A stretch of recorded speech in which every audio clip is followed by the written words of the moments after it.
Well, hello again. I'm Dave Henning with the Fresh Start Podcast, fresh ideas for business and personal growth.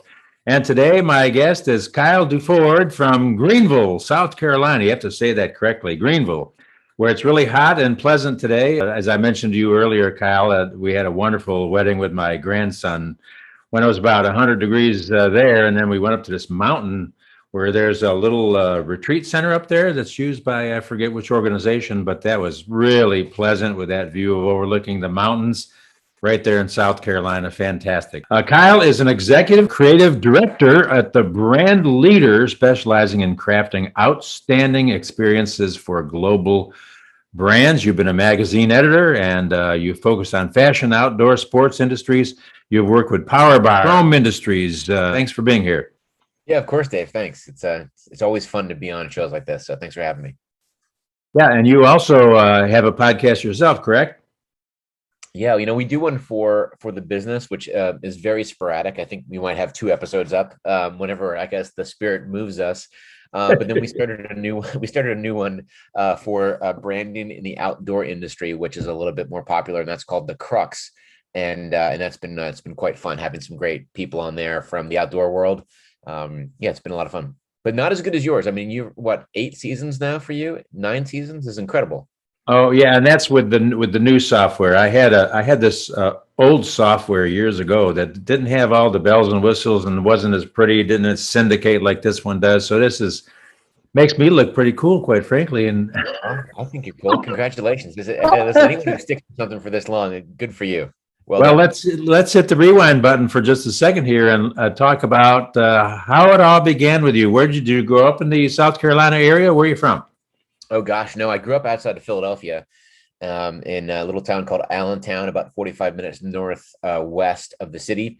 Made my way out to Colorado in college. From there, went to Minneapolis for a few years, then out back to Colorado, out to San Francisco, up to Portland, and then back here to not back here, but to here in Greenville. So I've been here a little over 3 years. Love Okay, it. I will gotcha. retire and die here. Yeah. Oh, yeah. Allentown. I love that song by Billy Joel.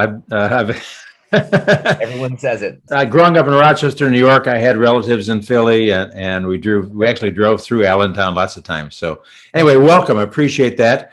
And how did you determine? Did you have a background in this kind of stuff? You had done a magazine editor kind of Yeah. stuff as well. So tell us a little bit more. Let's take a little bit of a deep dive. And who is this guy I'm talking to? This Kyle guy.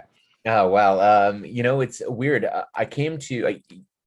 I've got 6 kids, and I've two of them are in college right now. One's about to go to school next year, and I just said, listen, guys, don't like bank on going to college for what you're going to do in your life. Now, unless you're going to be an engineer or a doctor, obviously, but even then, you can go to your first 4 years and just enjoy life, learn some things, develop who you are as a person, then make a decision, for your grad school if you want to go and do whatever. I didn't have that luxury. No one really told me what to do. And so I just went to school not knowing anything. I failed out of journalism school, failed out of design school.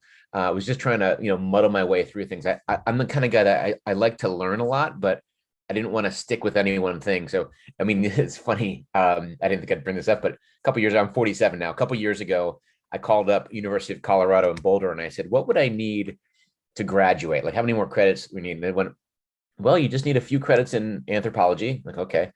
Oh, wait, you could graduate with a religious studies major if you just need a few credits there. Oh, you could graduate with, whatever it was, English literature or whatever. There's like about 6 or 7 different things. He's like, what did you do when you were here? I said, I took all the classes that interested me. So I took like all high level classes, but I never took any of my fundamentals. And that was it. So yeah, I graduated, didn't know what I was going to, well, didn't graduate actually. I left and didn't know what I was going to do. And somehow I decided to start a magazine for triathletes, which was moderately successful. I say moderately because we ended up being bought out by another competitor. So I think that would be pretty good, but we weren't very large. We weren't very profitable at all.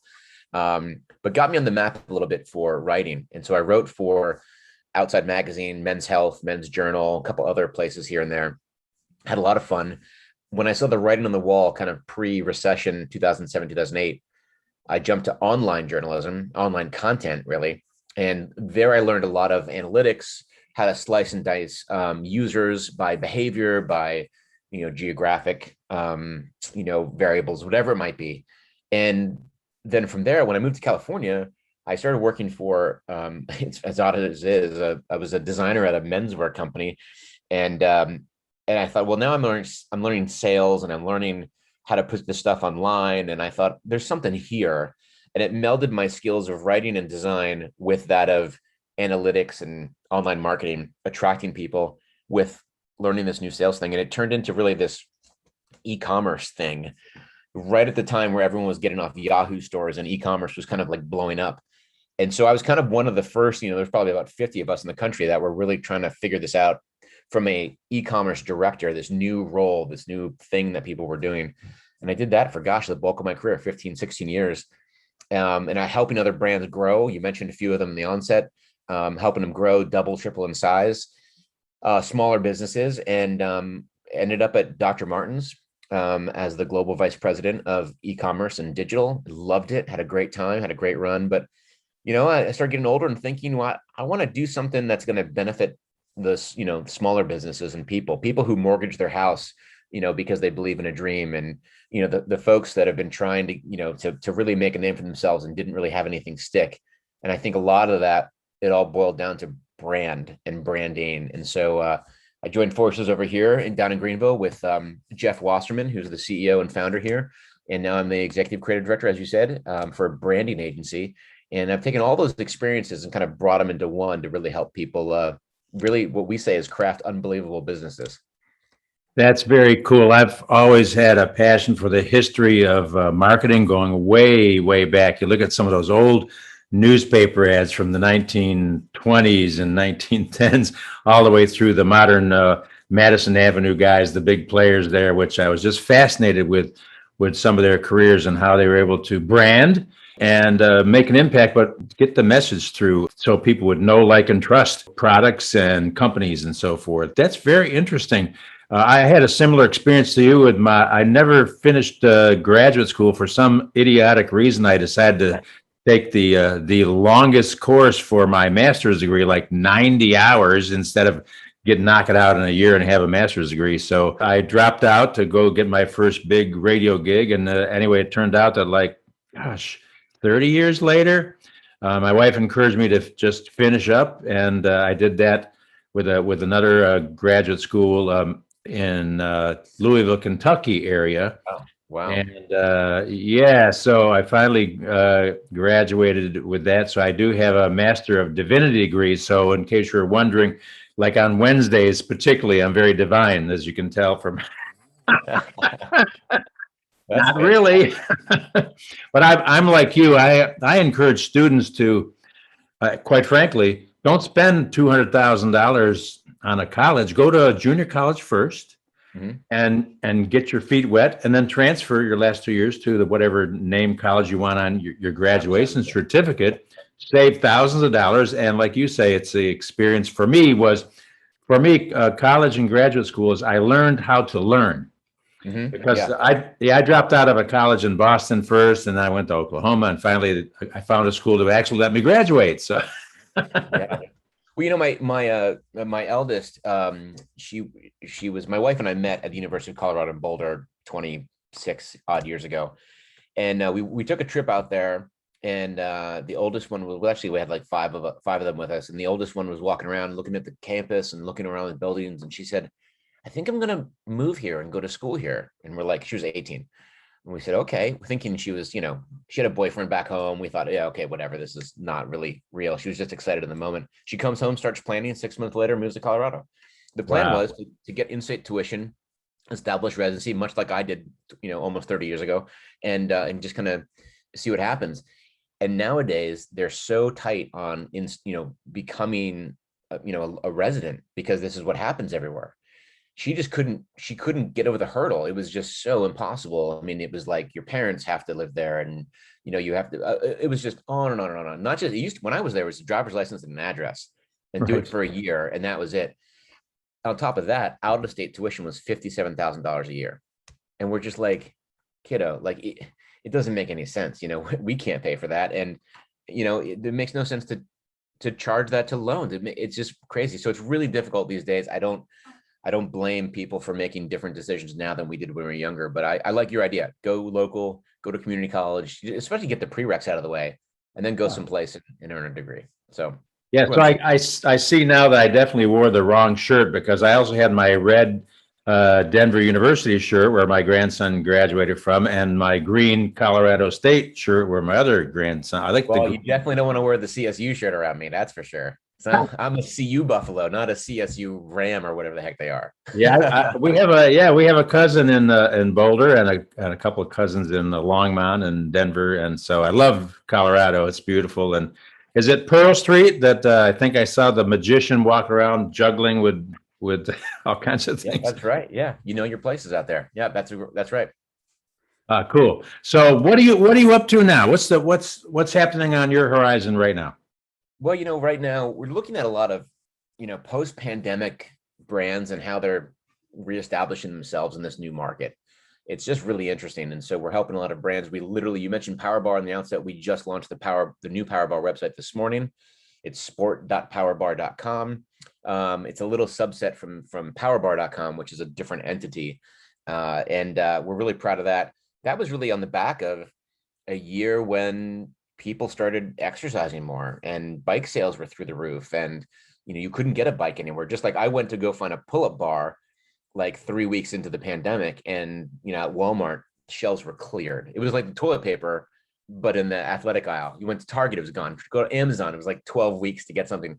But that happened in sport as well. So endurance, a lot of endurance sports like running, cycling in particular, even like hiking and things in the midst of the lockdown order and the pandemic at its height last year, really took off. And really smart brands looked at this and said, this is an opportunity for us to reposition.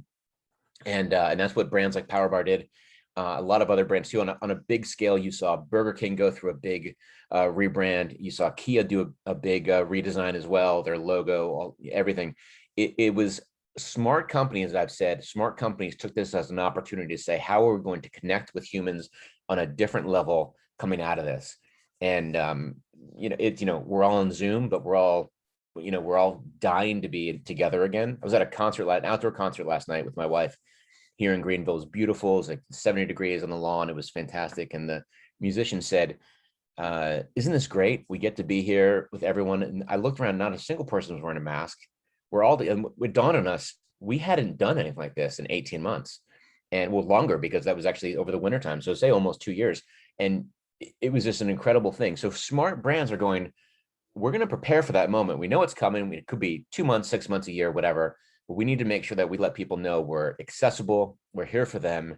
We believe in them. They're humans. You saw a lot of this. I think it was like, there was a gum ad recently. I want to say it was like Wrigley's or something, or Extra Gum or something, where it was like a long commercial, 2-3 minutes on YouTube. I think the shortened version is on television, where everyone is coming out of their homes. Everyone has big beards and things. And they're just kissing everyone and just wanting to be. And that's really, while that's silly way of putting it out there, that's really what we yearn for. We yearn for a human connection. We yearn to be with people. And as much as we can see people through Zoom or FaceTime, it's just not the same. And I think, well, it sounds weird. And someone asked me the other day, how can you compare brands and businesses to lacking human connection? And when you look at a brand as an emotional, we define it as an emotional connection between a person and a business and its either products or services. When you realize that, it's like, it just makes all the sense in the world. So you rely on places like Starbucks to go get your coffee. And when it's been shut down for a year, you miss it. You miss the barista knowing your name when you walk in, even to your local coffee shop. We're lucky enough to be in a small enough town. We know the clerks at the grocery store, at the post office. When you miss those people, there's something that happens to us as humans, I think, which kind of breaks us down a little bit. I don't think we're as healthy mentally. And so coming out of that, how do you get people back into your store? How do you get people back into the coffee shop or coming to your show and let them know that you're there, you're still viable, and you're going to be there for them? And so a lot of smart brands did that. We're working with a lot of brands now on how to reposition or reestablish their brand, reemerge, as it were. So that's kind of what we're doing. It's been a lot of fun for sure. And obviously, the big secret, which is not really a secret to marketing, is people buy on emotions and they justify it by logic. And the fact that the brands have also transitioned, like you say, online, there have been major chain stores that have gone bankrupt, but yet they still have inventory. So they've gone online. They're not extinct like a dinosaur, but they're Right. still out there plugging away and trying to reach people where we're at. And yeah, there's something about community that is so vital to the human condition, shall I say it that way? Yeah. So Well, I mean, you have a master's in divinity. I mean, there's a, I believe personally that there's a, you know, there's a quality that God imbued in us that makes us seek out connections with other people and keeps us healthy and more connected with Him. And I think we can see God in other people. And I think that's, if we can't see it in ourselves, there's something that is really, really important. And yeah, it almost makes life feel so much less transactional than it was before. And it really was that way. You mentioned some businesses, all those mall anchor stores. J.C. Penney, Macy's, and then all the smaller ones, Gap, Banana Republic, J. Crew. You're absolutely right. I mean, they held inventory in their stores. And when you think about a traditional retailer being on an 18, 24-month lead time to create their product, they were building stuff for, 2020, long before anyone knew of COVID, what that meant. It was already off and shipped out and approved, and the samples were done, and the stores had their orders. They knew what they were going to have, and then all of it just sat, like you said. And so there's a lot of scrambling. There was a lot of things to figure out, and a lot of decisions to be made. Do we hold back on the fall release and put it out next year? Do we shuffle things around? Do we discount it? What do we do? And so when you're at a smaller place, not the size of Gap or Abercrombie, you have a decision to make. I mean, you could be sitting on millions of dollars of old, dead, dying inventory. It's not just broken sizes, which you probably inherited from last season. So there's a lot of decisions that had to be made in the business world. And like I said, smart businesses figured it out. I think a lot of great businesses took care of their people somehow. We saw great stories on the news about people doing that. And the brands who really wanted to connect, like you say, it really let them know we're here. We're not going anywhere. If you want to help us out, come online. We're gonna give you a deal. We're gonna keep you informed of what's happening. We saw a lot of influencer brands launch from Instagram. I mean, a massive shift because people didn't want to go back to work. They're like, why am I working for somebody else 9 to 5 in the city, commuting 2 hours each way when I can be at home with my family and sell out of my garage? And entrepreneurs were born in a massively different way than they ever were before. And then the influencers, like I said, I mean, they just came out of the woodwork and started, launching their own brands. And now you have this rise of Shopify. I mean, Shopify like doubled in size last year. So it's just, if you look back at it, and, history is going to show what happened economically. But if you look at on the microcosm of it, what happened within families, within businesses, within even like medium-sized businesses, it's going to be fascinating. And I think we're going to learn a lot from this because it's inevitable. Something like this is going to happen sometime again, maybe not in our lifetime, but our children's. And the ones that prepare for it are really going to be set up well. as I've said probably a gazillion times right now, is that the worst of times can create, in one respect, the best of times, as you're talking about. We had to do something. We had to think. Same thing happened in World War II with Henry Ford retooling his plant to build whatever he was building, tanks or whatever, et cetera. And the pandemic of 1900 whatever, people had to react. And it's important to choose your attitude. Wouldn't you agree? Oh, for sure. For sure. Yeah. I mean, I can't even illuminate on that because that's just so spot on. Absolutely. For sure. Oh, and there's a lot of expats down here where I live, and a lot had to leave and go back to the United States and so forth because the economy here was struggling. But there's many that live here that are entrepreneurs, and they've got the Shopify's, et cetera, in the States, and kind of moving forward with that stuff. Well, necessity is the mother of invention, right? And when we were forced to live and survive, not everyone has that metal within them, but I think we're resilient as people, and a lot of folks really figured it out. We were lucky; we actually grew last year as a business. Last year was the best year we've ever had in 22 years. We actually nearly doubled in size with our staff, and was lucky enough to hire my brother-in-law. He built out a whole department and team, and so it's been interesting. And for me personally, I'm a big people guy. So as much as I love brands and helping them succeed, like I want my crew to do really, really well. We didn't lay anyone off. We still gave bonuses out this year, and was able to see a lot of people with that support behind them do remarkable things in their own right, either in their churches or with their families or extended families or their communities or sponsoring some people. And so I take a lot of pride in the fact that Jeff and I have done a lot of great work for the people that were here during that. We were home a lot of the time, but we met every morning over Zoom. We tried to keep as much connection as possible. We drop off books and groceries at our staff's house all over the place, and it was really really interesting. So yeah, I'm really proud of what we did, and again, that's what makes it special. I'm doing a lot more reading, and I'm forcing myself to actually not be a workaholic maniac and, and actually take some time to slow down, meditate, think, walk, ride my little used bicycle down here, which is my exercise bicycle, but it goes on. I don't have to plug it in. I can go out on the road with my exercise bicycle. There you go. So tell me what entrepreneurship, leadership, and faith, what does that mean to you? Well, I think entrepreneurship is just on a real kind of pragmatic, base level. I think entrepreneurship is just really having the guts to go try something that you've never tried before and see if you can make it work and hopefully make it profitable. And I love that. It's the spirit I had with me when I started my first magazine. I think everyone's an entrepreneur if they want to be. It's inside each one of us. We all have a passion. We all have a desire for something.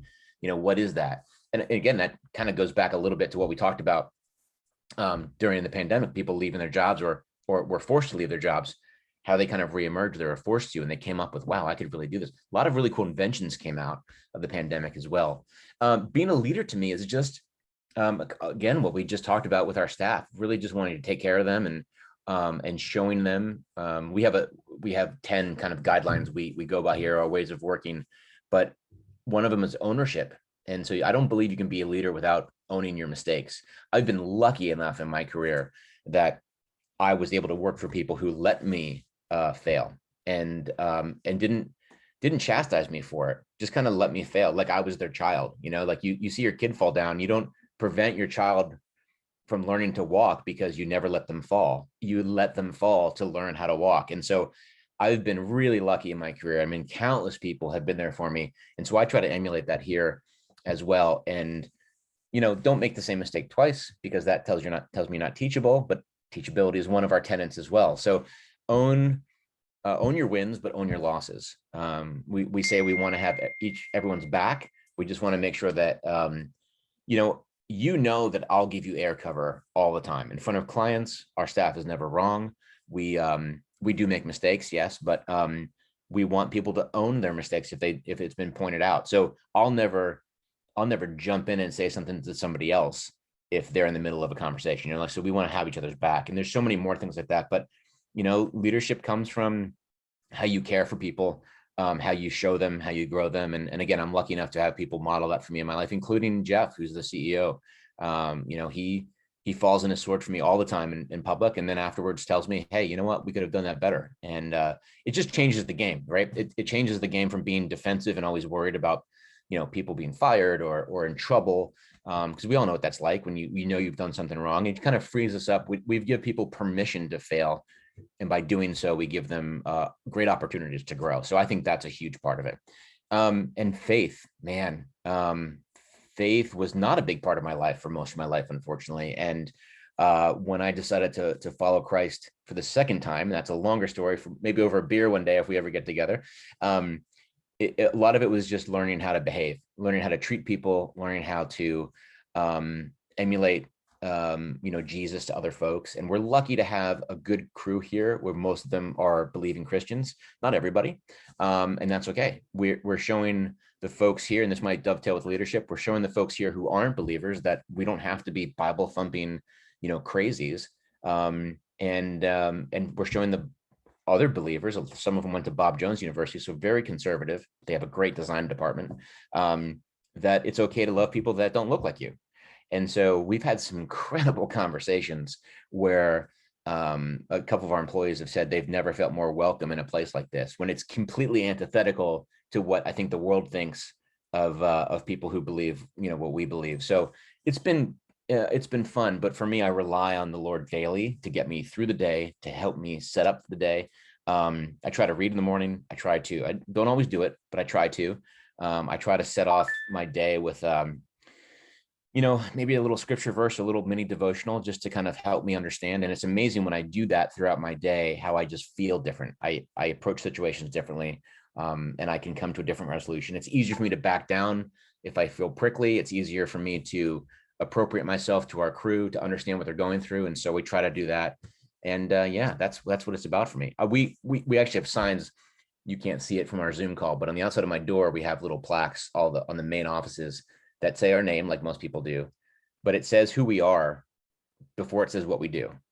And so mine says, father, husband, runner, cyclist, and then my title here. And so people ask us what that's about. And we go, well, my title isn't who I am. That's just what I do.